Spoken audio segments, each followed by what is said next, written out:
Hello friends, हम आज पढ़ने जा रहे हैं क्लास 8 सब्जेक्ट जनरल साइंस और चैप्टर नेम है living world and classification of microbes. ठीक है, आज हम देखेंगे क्लासिफिकेशन ऑफ माइक्रोब्स। ठीक है, microbes means microorganisms, microorganisms. ठीक है, microorganisms is mainly classified into prokaryotes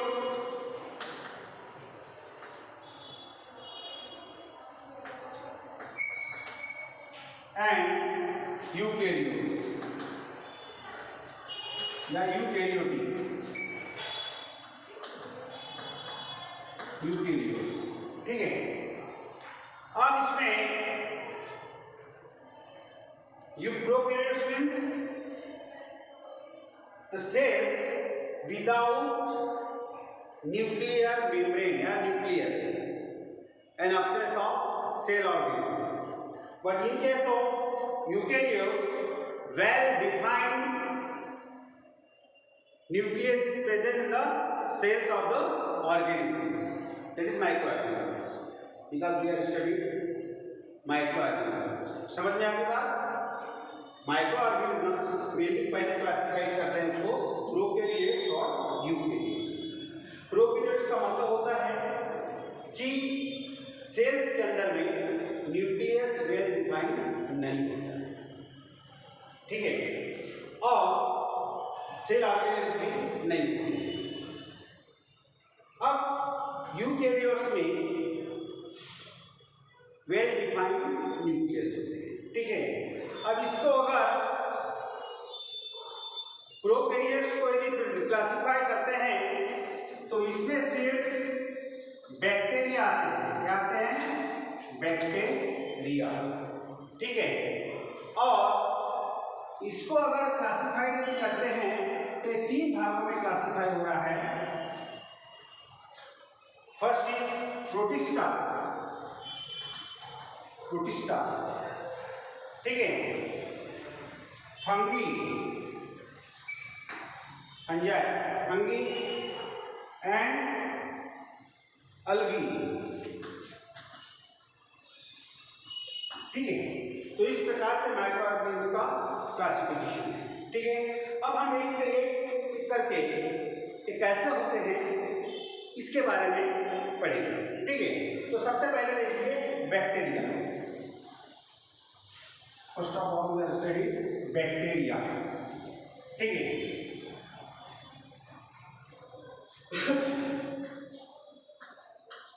bacteria, bacteria क्या है? आप अपने बुक्स में फिगर नंबर 1.7 देखिए। ठीक है, कि बैक्टीरिया कैसे दिखते हैं। ठीक है, बैक्टीरिया जैसे दिया है उसमें कोकस, कोको बैसिलस, वाइब्रो और स्पाइरोलियम। अगर इस प्रकार से स्पाइरोलियम नजर आता है। ठीक है, लाइक दिस, इस प्रकार से बैक्टीरिया होते हैं। ठीक है, और bacterias are mainly unicellular. Unicellular means सिर्फ उसके शरीर में एक ही सेल होता है। ठीक है, एंड इंडिपेंडेंट होते हैं या पैरासिटिक होते हैं। पैरासिटिक मीन्स दूसरे के शरीर में पलते हैं और वहीं से अपना भोजन प्राप्त करते हैं। That is called parasitic. Parasitic, ठीक है, और sometimes they bacteria live together to form a colonies. जिस प्रकार से हम मनुष्य जगह रहते हैं, बहुत सारे बैक्टीरिया जो एक ही जगह ग्रोथ होके एक कॉलोनी बना लेते हैं। ठीक है, एक साथ रहते हैं, कॉलोनी बनाते हैं। ठीक है, तो कॉलोनीज में भी वो रहते हैं। ठीक है, और उसके बाद में the bacteria have cell wall but there is absence of nucleus. Cells wall तो होते हैं लेकिन उसमें न्यूक्लियस नहीं होता है क्योंकि वो क्या है, प्रोकैरियोट्स है ना। उसके बाद में and no cell organelles is there absent, cell organelles भी नहीं होते हैं, ठीक है। दूसरी बात, they reproduce by simple binary fission. Binary fission मतलब एक ऑर्गेनिजम्स है उसके दो ऑर्गेनिज्म सिंपल मेथड से हो जाना, that is called binary fission, ठीक है। In favourable condition this bacteria grow vigorously, यानी बहुत ज्यादा ग्रोथ हो जाती है, and these are double in the within the 20 minutes, 20 minute के अंदर में उनकी संख्या डबल हो जाती है, ठीक है। तो ये कैरेक्टरिस्टिक्स किसके थे, बैक्टीरिया, ठीक है। समझ में आ गई बात। बैक्टीरिया अपने बुक्स में, तुम्हारे बुक्स में दिया हुआ है बैक्टीरिया के बारे में, उनको देखिए आप। हाँ, एक बात और मैं आपको बताना भूल गया था कि उनका जो साइज जो है 1 माइक्रोमीटर से लेके 10 माइक्रोमीटर, 1 माइक्रोमीटर टू 10 माइक्रोमीटर है ना। इसकी जो ये है, ये तो इसका कैसा है, 1 metre, 1 metre is equal to 10⁻⁶ micrometre, 10⁻⁶ micrometre, ठीक है। इसलिए डिनोटेड बाय यूएम, ठीक है। और 1 मीटर बरोबर 1 metre is equal to 10⁹ nanometre,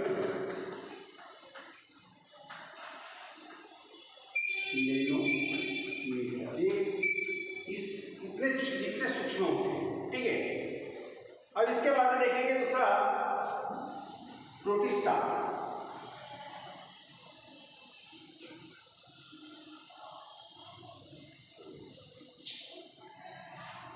protista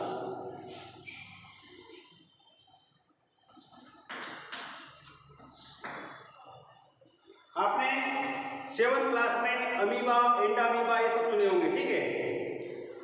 अब इसके लिए अब देखेंगे प्रोटिस्टा या protozoa,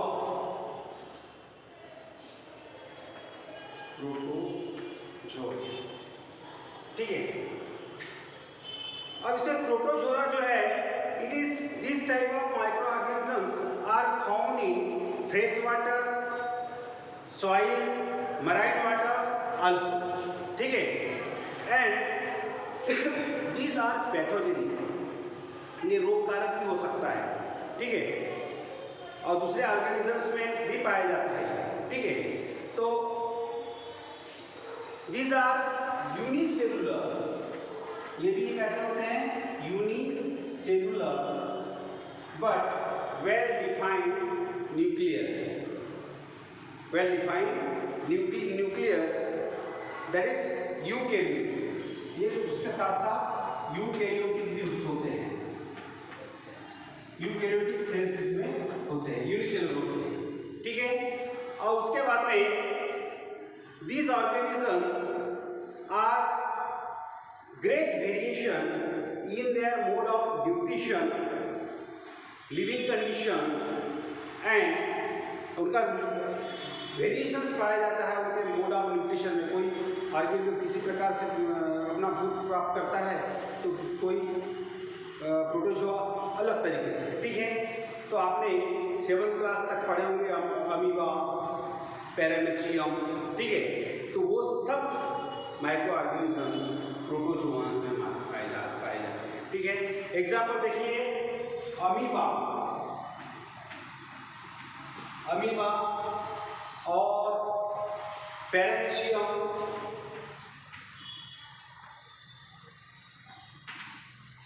These are found in dirty water.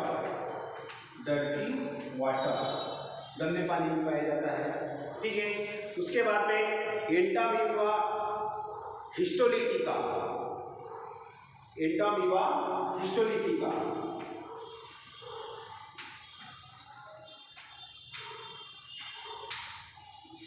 Histolytica, ये कौन सा डिसीज फैलाता है? Causes amoebiasis.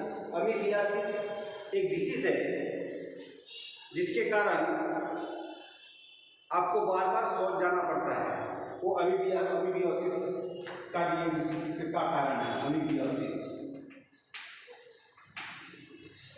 अमीबियोसिस, ठीक है। इसके बाद में है प्लाज्मोडियम वाइवेक्स, कॉजेस मलेरिया, जो अपने को मच्छर के काटने से प्लाज्मोडियम के कारण मलेरिया होता है, प्लाज्मोडियम वाइवेक्स, तो उसके कारण मलेरिया होता है। तो ये सब प्रोटोजोआस में आते हैं। जैसे यूग्लिना, ये होता है सिर्फ ऑटोट्रॉफिक, मतलब उसमें अपना भोजन बन तैयार कर सकते हैं, ठीक है। इसके बाद में देखेंगे फंगी। फंगी के क्या कैरेक्टरिस्टिक्स होते हैं, कैरेक्टरिस्टिक्स फीचर्स, ठीक है। अब फंगी का साइज जो है ये 10 माइक्रोमीटर से 100 माइक्रोमीटर, 10 माइक्रोमीटर से 100 माइक्रोमीटर का साइज होता है, ठीक है, fungi. These are found in decaying matter, decay मतलब सड़े गले पदार्थ, ठीक है, and dead bodies of the plants and animals. Dead bodies होती प्लांट्स की, उसमें या एनिमल्स की डेड बॉडीज उसमें प्राप्त होते हैं। These are eukaryotic organisms, some are unicellular and these are visible by your naked eyes, मतलब वो दिख सकते हैं और हम उसको खुले आंखों से देख सकते हैं, ठीक है। इतने उनका साइज हो सकता है। और दे आर सेप्रोफाइटिक इसलिए because they obtain their food from decaying material, सड़े गले पदार्थों से अपना भोजन वो प्राप्त करते हैं, इसलिए उसको सेप्रोफाइटिक कह सकते हैं। They are reproduce sexually and asexually, दोनों प्रकार का रिप्रोडक्शन से वो रिप्रोड्यूस हो सकता है, सेक्सुअली भी और असेक्सुअली, ठीक है। फॉर एग्जाम्पल्स बेकर्स ईस्ट, कैटिटा, मशरूम, ये इसके एग्जाम्पल्स हैं, ठीक है। और इसका जो रिप्रोडक्शन होता है बडिंग से भी होता है। बडिंग मीन्स मान के चलो ईस्ट रफ डायग्राम्स, यहाँ पे एक बार छोटा ग्रुप लेगा, फिर थोड़ा सा इस प्रकार से जब बाद में ब्रेक हो जाएगा, तो ये बडिंग से भी इसका रिप्रोडक्शन हो सकता है, ठीक है। सेक्सुअली भी होता है और असेक्सुअली होता है, मतलब बाय मींस ऑफ बडिंग से भी इसका रिप्रोडक्शन हो सकता है, ठीक है। अब इसके बाद में यानी आपने कई बार देखे होंगे कि अगर अपने ब्रेड या रोटी बासी हो जाए तो उसके ऊपर मराठी में कहते हैं बुरसी लगती है, इसको बुरसी लगते हैं, बारीक बारीक फिलामेंट्स निकलते हैं से, तो वो सब फंगी में आते हैं, ठीक, दैट इज कॉल्ड म्यूकर। उसके बाद में देखते हैं हम अलगी।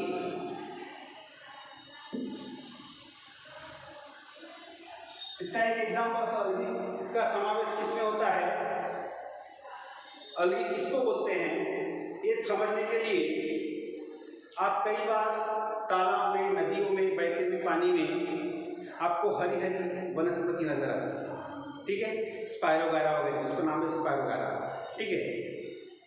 तो ये इनका समावेश अलगी में होती है। तो अलगी जो है ये कैसी होती है, दे आर एक्वेटिक मतलब पानी में रहने वाले, ठीक है। और दिस आर यूकैरियोटिक्स और unicellular autotrophic organism. Autotrophic means because they prepare their own food by the process of photosynthesis due to the presence of chlorophyll in their chloroplast। ठीक है, वो ऑटोट्रॉफिक इसलिए है क्योंकि उसमें क्लोरोफिल नामक पिगमेंट होता है और वो क्लोरोप्लास्ट में होता है और वो फोटोसिंथेसिस के लिए आवश्यक होता है। ठीक है, और उसके बाद में photosynthesis carry with the help of chloroplast. For examples are chlorella, chlamydomonas, very few species of algae are unicellular and most of them are multicellular and visible by our eyes, naked eyes। ठीक है, वो multicellular unicellular जो होते हैं बहुत सारे कम जो ऐसे है अलगी कि वो यूनिसेलुलर होते हैं, लेकिन अधिकतर अलगी जो है वो मल्टीसेलुलर होते हैं। ठीक है, अब इसके बाद में देखेंगे वायरसेस। अभी वायरस का जमाना चल ही रहा है, अभी चल रहा है कोरोना वायरस। ठीक है, वायरस। अब वायरस यदि बोले इसका साइज बहुत ही छोटा होता है। ठीक है, ये होते हैं 10 नैनोमीटर्स टू 100 नैनोमीटर, बहुत छोटे होते हैं। ठीक है, these are seen by electron microscope. इसको देख सकते हैं हम कैसे? इलेक्ट्रॉन माइक्रोस्कोप के द्वारा ही हम इसको देख सकते हैं। ऐसे सिंपल या कंपाउंड माइक्रोस्कोप्स या खुले से हम देख नहीं पाएंगे। ठीक है, अभी कोरोना वायरस जो है उसको इलेक्ट्रॉन माइक्रोस्कोप से ही देख सकते हैं। ठीक है, एंड जनरली वायरस जो है ये लिविंग ऑर्गेनिजम्स नहीं है, it is not considered the living organisms, but they are said to be organism of age of living and non-living। they are studied under, और इसकी जो स्टडी होती है वो कौन से ब्रांच में होती है साइंस की? वो होती है microbiology. these are studied under the microbiology. ठीक है, ये माइक्रोबायोलॉजी में उसकी स्टडी होती है। ठीक है, वायरसेस आर एक्सट्रीमली माइनर, बिल्कुल बताया मतलब 10 to 100 and these are seen by electron microscope और they are found from the independent particles के रूप में भी देखा जाता है। और वो कैसा है, कैसे बना है? डीएनए का लॉन्ग फॉर्म होता है डीऑक्सीराइबोन्यूक्लिक, नहीं डीएनए डीऑक्सीन्यूक्लिक एसिड। ठीक है, या आरएनए राइबोन्यूक्लिक एसिड। ठीक है, उसका लॉन्ग। तो ये इस प्रकार से होता है। और viruses survives only in the living plants and animals. वो कहाँ सर्वाइव होता है, उसकी ग्रोथ कहाँ होती है? वो सिर्फ in plants and animal cells and produce their own proteins with the help of the host cell। host cell का मतलब होता है जिस सेल्स में वो रहता है दूसरे ऑर्गेनिज्म से, उसको होस्ट सेल कहते हैं। ठीक है, और वहीं वो उसकी ग्रोथ होती है और ग्रोथ होने के बाद they destroy the host cells and attack the new other cells। पहले जिस सेल्स में होस्ट सेल्स में रहता है उस सेल्स को पहले वो डिस्ट्रॉय कर लेता है और उसके बाद में फ्री होने के बाद में दूसरे अच्छे सेल्स को वो डिस्ट्रॉय करता है। ठीक है, तो it is harmful to all plants and animals also. ठीक है, viruses causes many disease to plants and animals. कई प्रकार के डिसीज कॉजेस करते हैं कौन? वायरसेस। देखिए जैसे polio, human polio virus, influenza virus, HIV जिसके कारण एड्स होता है क्या मनुष्य में, ह्यूमन में। कैटल में पिकोना वायरस, प्लांट्स में टोमेटो में विल्ट वायरस, टोबैको मोज़ेक में मोज़ेक वायरस, बैक्टीरियोफेज। तो इस प्रकार से ये वायरसेस के बारे में स्टडी। ठीक है, तो in this way this chapter is complete. ठीक है, अगर आपको नहीं समझ में आया तो मुझे किसी भी माध्यम से आप मुझे पूछ सकते हो, मैं आपको समझाने का पूरा प्रयास करूँगा। ठीक है।